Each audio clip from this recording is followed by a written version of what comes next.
Campaign 2020 now. Massachusetts Senator Elizabeth Warren is out. She suspended her campaign for the presidency today. Addressing reporters outside her Cambridge home, she spoke of all the promises she made with young girls while out on the campaign trail. One of the hardest parts of this is all those baby promises and all those little girls who are going to have to wait 4 more years. Gender in this race, you know, that is the trap question for every woman. If you say, yeah, there was sexism in this race, everyone says, whiner.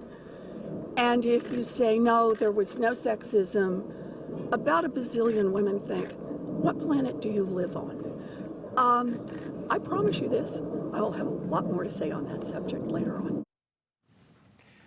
Warren first announced her plans to join the race for the White House in February of 2019. She spoke before a crowd of supporters at a Lawrence Mills site. And here's more from that speech.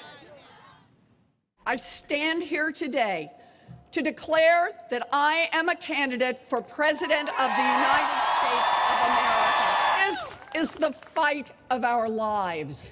The middle class squeeze is real, and millions of families can barely breathe. It is not right.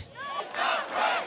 It's not right. We need to take power in Washington away from the wealthy and well-connected and put it back in the hands of the people where it belongs. Well, at the time of that speech, Warren had the endorsement of Congressman Joe Kennedy.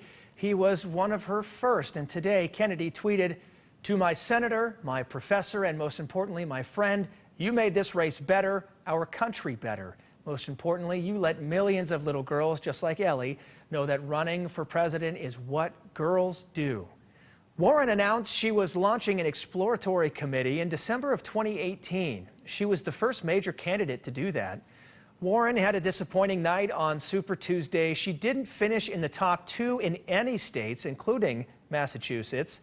Joe Biden and Senator Bernie Sanders are the front runners now in the race.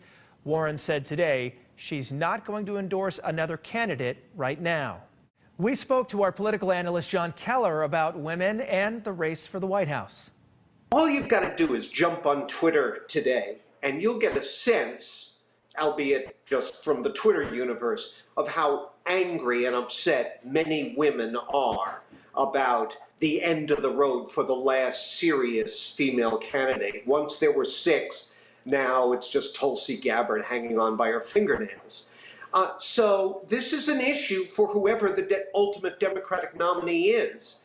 And while Liz Warren doesn't necessarily have the capacity to deliver the woman's vote or anything like that, women are not easily categorizable or herdable in that way.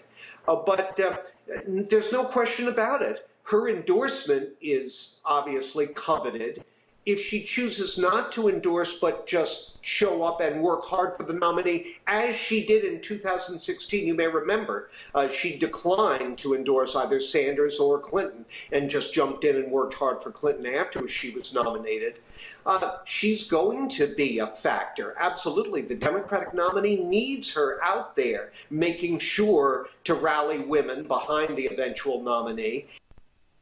Stay with CBSN Boston for any additional developments in the race for the president.